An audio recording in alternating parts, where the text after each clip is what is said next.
What's going on, boys and girls and ladies and gents? Times four. I know you weren't expecting that. Today we have a little bit of a different video on a segment I'm gonna start creating called Dom's Reviews. It's gonna be going on for most of our car mods, but if another car mod interests me enough, I will also be doing Dom's reviews for other car mods. But yeah, let's get right into the categories, right? So getting right into the categories, we have 7 total categories and then a final score out of 73. The first category is model quality, which is a close-up test of being able to see details you wouldn't otherwise be able to see in a far away viewing of the car or a picture. And then the picture test is like how good does the car look from that far away stance. The total is 10, and each of those tests make up 5 points each. Then we have triggers and doors. We have out of 5 being how the doors open or how the hinges open. Does it look realistic and is it smooth? The open variation or the open nibble variations, which is how many different open nibbles does the car have and how much does it have in real life? How much is there like in contrast to the game? Is all of them there? Are they missing? Like that. Other triggers are things like you swap your DSC modes or your ESC modes or turning on traction control or off, etc. 3 sound, we have 10 total points here. We have out of 3 for the startup, so the startup sounds. You have the general sounds, so that's driving, your offload, your onload. And then X out of 1 is other samples. That's in case maybe some sound designer, oh, call Brittany, does something cool with like, I don't know, shift sounds or some cool after fire, something like that. And then we have the fourth category, customization. We have 10 total points. We have 5 for factory customization and 5 for aftermarket. I'm sure that's self-explanatory. 5 is Jbeam quality. I'm not much of a crashing guy, so we're looking just at the physical like visual Jbeam. For 6, we have other quirks and features. 6 is counted as bonus points. So if you get any points in 6, it's just straight up added on. You don't lose any points. So we have configs. Is there a good config variety? Are there a lot of configs, and are they like professionally made?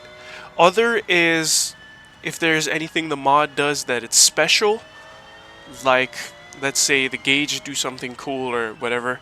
That's another 3 points.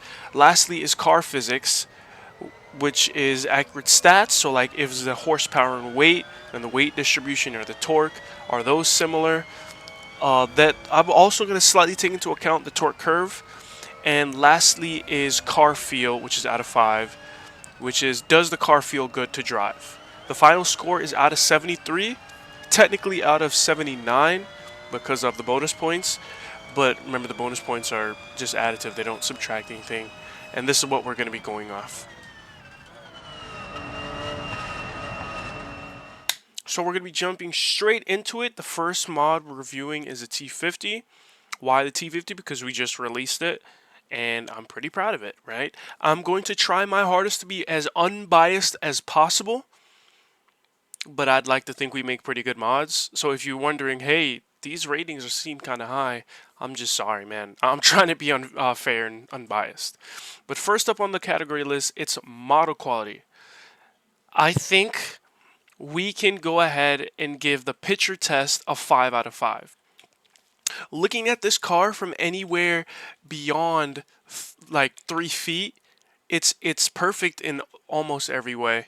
There's plenty of small intricacies you can see, and even when you do open the car up, and it's hard to get the game to look crisp because the textures aren't that good some of the times. Even when you get up in there close, the game, it looks great, man. And you have the beautiful screens and the dash.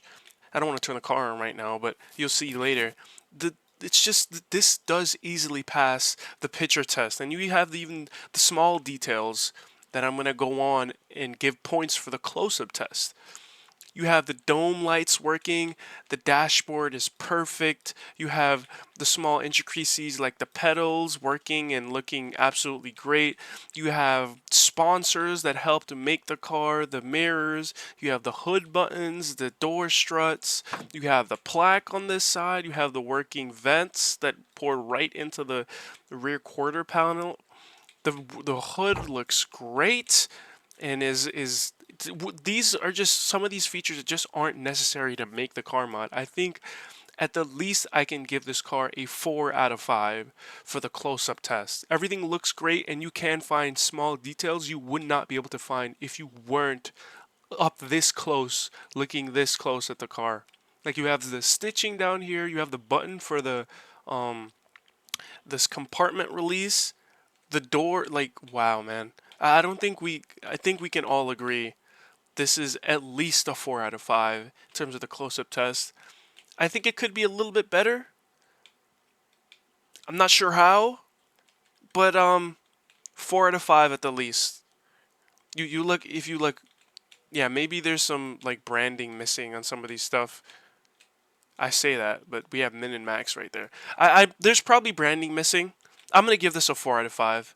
Yeah, the some of the text, 4 out of 5. It's great most of the time, but if you look very hard, you probably can see some stuff that you wouldn't see otherwise. But you also could see some stuff that should be there that isn't there. So for the model quality, first on the list, we have close-up test being a 4 out of 5 and picture test being a 5 out of 5, being the total is 10 or 9 out of 10. So a 90% for the first one. Isn't too bad. Let's move on to the next category.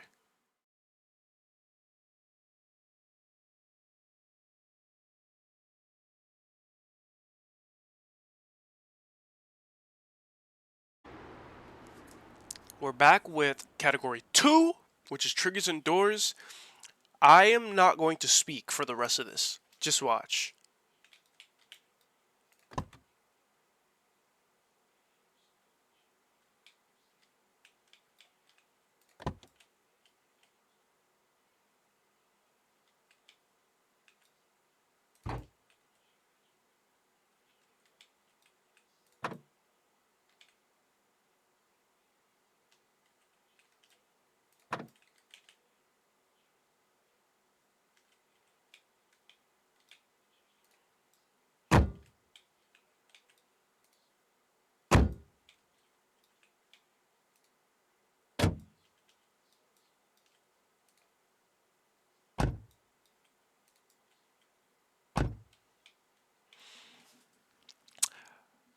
Openable movements is a 5 out of 5.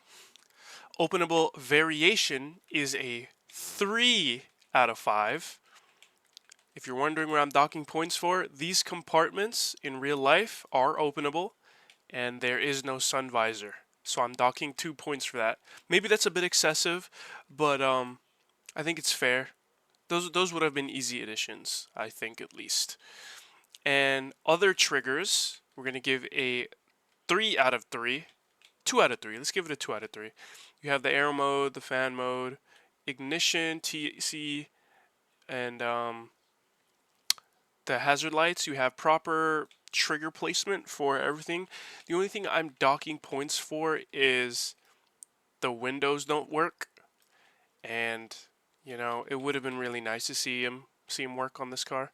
It is what it is. So for a recap, openable movements 5 out of 5, openable variation 3 out of 5, and other triggers is a 2 out of 3. That's a total of 8 plus 2 is 10. So that's 10 out of 13, right? Yeah. Alright, so next category is sound. I'm just going to put a clip up of the car turning on and going through its RPMs on low throttle and high throttle, both inside and outside of the tunnel. And we can get to the results after.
So we had the first test of the outside, and in all honesty, the starter was pretty good. It was really good. I think that is a 2 out of 3 starter, so about 60 to 70%. For the general sound, the low to high mid range, the like 1,500 to 9,000 RPM is immaculate. I'd give it a perfect score if that was true for the rest of the range. The 10, 11, and 12,000 RPM, it really does start to fall off a cliff. It starts to sound really electric and not normal. I don't know how else to describe it. I'll give the general sound a 4 out of 6. And for other samples, I really like how the shift sounds, like that boing, like how it kind of reverbs on the shifts. It sounds very good when you do hit the shifts, and it sounds even better when you use the flywheel to your advantage, and you like get on throttle right before you get off clutch, and you get the like it sounds very lively, and that's exactly what I would call this car. So let's review. For the third category, sound, we have 2 out of 3 for starter. We have 4 out of 6 for general sound, and 1 out of 1 for other samples. So that is 6 plus 1, that is a 7 out of 10. So it's alright, but I think we can make it up in our next category. Alright, welcome back. Getting into the fourth category, which is customization. So the first half of that is factory customization, and I don't believe I need to say a single word for you guys to understand. This is a 5 out of 5 customization system. We have a total of 60 options across the interior and exterior that you can swap out the type. If you don't like Alcantara, we have leather. We have metal accents, which is plenty. You have polished aluminum, frosted bronze, and darkened polished aluminum. You have paint groups and pretty much everything. Some of them you even have perforated leather, if you're into that. We have carbon on the exterior and interior. You have glossy carbon and the satin carbon, and then you can paint them if you want, any color you guys like, with the paint groups 1, 2, and 3. And then on the exterior, oh, you don't like carbon? You can just straight up swap it to paint. You know, you don't have to be somebody who goes with the flashy carbon look. So I believe nobody should be surprised when I give this a 5 out of 5 factory customization. Second up on this, though, is aftermarket customization, and that's where this mod definitely does slip and fall. This car has one key aftermarket customization that is admittedly very cool, but after that, it's pretty much nothing, if I'm being honest with you.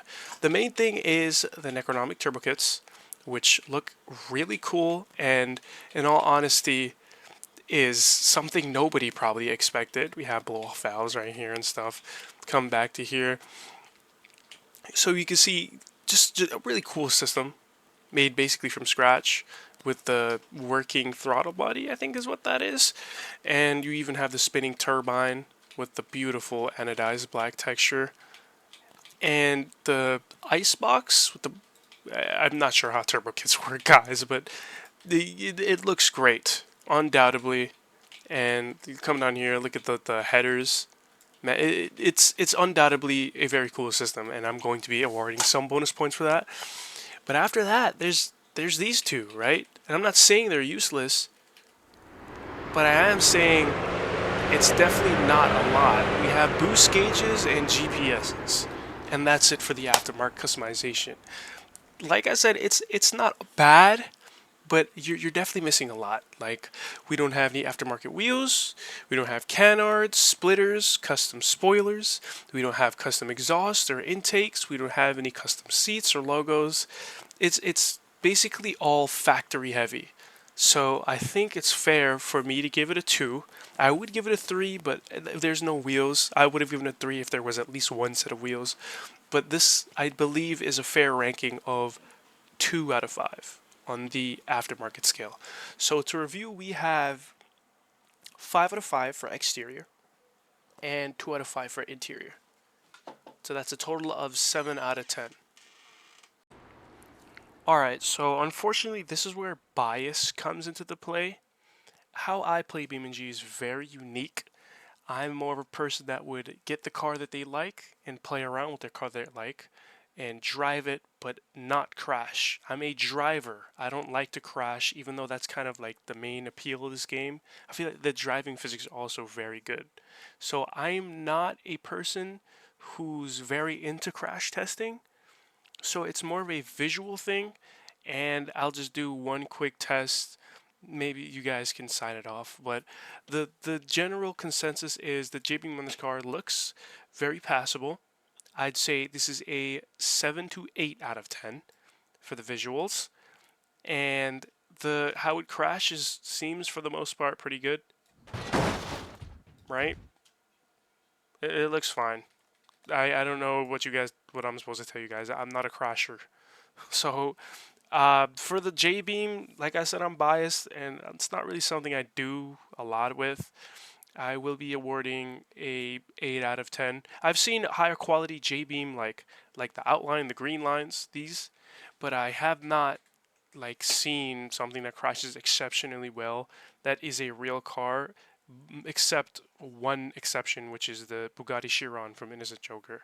So I think an 8 out of 10 is a fair assessment. Next up, we have Quirks and Features. Shout out Doug DeMuro. So on configs, I really like that pretty much every config in real life is in this game or in this mod. So I will be awarding a couple of points. However, I don't like that there's not a drift spec. I don't like that there's not a drag spec. And I don't particularly like this many configs. I don't know if there's like something wrong with me. I'm not a big fan of a lot of configs, but I really appreciate that all of the ones that are in, pretty much all of the ones that are in real life are here. But I will be docking 2 points for the configs. The judging on the 6 ranking is going to be pretty harsh because I count them as bonus points, like I said earlier, and bonus points help a lot, and I'm not trying to cheat. Like I said, I like the configs, but you know, there's still some missing. There could be some drag specs, there could be some drift specs, there could be, I don't know, man. I feel like this is very stale. It repeats the same process. So a 2 out of 3 would have been at least one of them, and a 3 out of 3 would be, I don't know, throw a hill climb version in or something. But yeah, configs, I'll do a 1 out of 3. And remember, this counts as bonus points. Other, that's where this flips. I think this is a 3 out of 3 bonus, or other, because these buttons, I have never seen another mod do these, but you can separate the flaps, which is the arrow, the fan, which is the downforce of the car, and turn on and off the ESC all separately. Every time I've seen a car mod do ESC modes, it's been one button controls everything. So you click that and then ESC is off, TC is off, the flaps do something. No, in this car, it's very modular. You can make the mode you want to make, which I very much appreciate. This is a 3 out of 3. There could have been more, but you know, complex mods, you know, they start to take frames, and this is the one that has taken the least amount of frames for the options you get. You just have the most options you can without hurting frames. Like you could turn your flaps down if you want, you could turn your downforce up if you want, you can turn your traction control on and off. It's a very cool system, and I like it. And I really like that it also shows the modes here, which is a small touch. The fan is on, I'm so sorry. But yeah, that it just helps differentiate this car from other mods, and it really does make the car feel high quality easily. So to recap, under the 6th category, which is other quirks, configs will be getting a 1 out of 3, and other will be getting a 3 out of 3. And this is a reminder that these are bonus points. These do not lose, these only gain. So that's a total of 4 extra points added on top of the rest of the scoring. So let's move on to the last section. So the last and final section on this video is the car physics. Now, in all honesty, this is easily my favorite part of the review because it determines basically how much fun you'll have with the car, driving it around. Easily the most repeatable thing you can do with a car is drive it around, right? Over a long period of time, you're going to enjoy driving the car than messing with its screens or something. I'm sure everybody can agree with that. So if it was my personal opinion, I would double the points from 10 to 20 and make this the most point heavy part. But I'm trying to be unbiased here, and guys, give me something, right? I'm trying to be unbiased. So first part of the car physics is the accurate stats. I think we can award myself, because I made the engine, I think we can award myself 4.5, 4 to 4.5 points. The car in real life makes 663 horsepower. Hold on, let me just pull up the stats. Yep. 663 horsepower at 11.5, 344 pound-feet at 9, and 71% of the torque is at 2.5.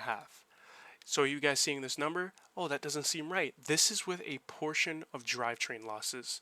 So all cars with a transmission and wheels have some of the horsepower and torque lost through the transfer over the drivetrain, right? This is with a large, around 10% portion of it. And yeah, you can tell this is not the right number. It should be 663. But as a person that made the engine, I can tell you it makes the right horsepower at the crank. So we see 2,500. That looks like about 71%, and I can confirm it is 71%. 9,000. That looks like it's at its peak. So, and I also can confirm that it's at its peak at 9,000, and 11,500. The horsepower is at its peak as well. And I again can confirm it is at its peak. So I'd like to say that immediately bumps this up to a 4. But then there's two things I know I got wrong, and in the sake of transparency, I'm going to tell you guys, otherwise you guys wouldn't know. I'm going to be honest. I don't have the thermal data on how a GMA T.50 engine heats up and cools down. I don't think many people do. I think 99% of the population don't have that data. So in fairness, that is inaccurate. And secondly, I don't have data on how this engine uses fuel. And again, I don't think 99% of the population has that data either. So I'm going to dock half a point, and I think we're going to go roll with a 4.5. You have the kilograms and the weight distribution. The car in real life weighs around 980 kilograms curb weight. So that's with fluids and full tank of gas. You're seeing down there, oh, that seems a bit heavier than it should be, right? Well, Fricks does his weight a little differently. Fricks does his weight with curb weight plus driver, right? So it's curb weight plus the weight of a driver. What's the average weight of a driver? Somewhere around 80. So Fricks even undercutted that by being around 60, right? You can see the weight of the car in total, everything on it, car driving and everything, is 1,046 kilograms, which I again think that's fair to give it that. Plus driver, you would never see a car at its curb weight because you can't drive a car with no driver, right? Makes sense, right? And the weight distribution from sources I've seen online is 55-45. Yeah, and this car, if you can see right there, it's 44% front, so that means it's 56 rear, and that's probably 0.5% off because those numbers are rounded. I think it's fair to keep that accurate stats at 4.5 out of 5. So let's head up into the next part of this, which is car feel. And I'm just going to play a video of this car whipping around, and I'll show you exactly why it is a perfect score for car feel.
So I'm sure you're wondering why I chose that video with me squirming around the road, barely getting traction, and even spinning once. That was kind of the point. A lot of cars in BeamNG have a very stagnant driving experience. You point the nose where it needs to go and it just kind of moves. It doesn't even matter if the car doesn't make that much downforce. The car is just very stagnant. This car is very, very different. You press the gas too hard, it's going to want to put you somewhere where you don't want to be. Maybe it's a tree to your left or to your right. You never know. You could see snap oversteer happening when there's too much weight transfer on the front end. You could see the car getting a lot of engine braking at high RPMs because it's 12,000 redline. You could see the rear braking traction when you're on high RPMs or on curves because of that exact same thing. That's high RPM and you're giving a lot of the weight in the middle of the car. It's a very lively driving experience, and I do not think it's any exaggeration to give the car feel a 5 out of 5. Now let's move on to the final ranking. And we end up here at the end of the review. So let's not waste any more time. Let's tally up the votes, or not the votes, the points, give it a rating, and then we can close off this video. So, categories, we have the first category, model quality. We have 4 out of 5 for the close-up test, 5 out of 5 for the picture test, that gives a 9 out of 10 total. Second category, triggers and doors, openable movements, 5 out of 5, openable variation, 3 out of 5, other triggers, 2 out of 3, a total 10 out of 13. Third category, sound, 2 out of 3 for the startup, 4 out of 6 for the general sounds, and 1 out of 1 for the other sample, that's 10 out of 10 total. Fourth category, customization, 5 out of 5 factory customization, 2 out of 5 aftermarket customization, 7 out of 10 total. Category 5, Jbeam, 8 out of 10. Category 6, other quirks, configs 1 out of 3, other 3 out of 3, total 4 out of 6. That is bonus points, just letting you know that's bonus points. And car physics is 4.5 out of 5 for the accurate stats, and 5 out of 5 for car feel. So adding all of the categories up, we get a total score of 56.5 out of 63. That's including bonus points, and gives you a percentage of 89.7%.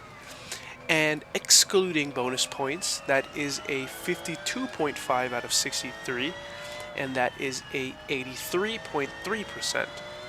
So that's pretty high percent. That's around a B to a B plus. And instead of looking at like, oh, this mod is only 83% done, think of it like out of everything a car can usually do in BeamNG, it does it 83% correct. It's just missing that last couple percent. So I want to thank you guys for watching this video, and hopefully if I'm motivated enough, I'll get some more cars in on the Dom's reviews, and we can have some more fun with reviews. Anyway, thanks for watching, and have a good one.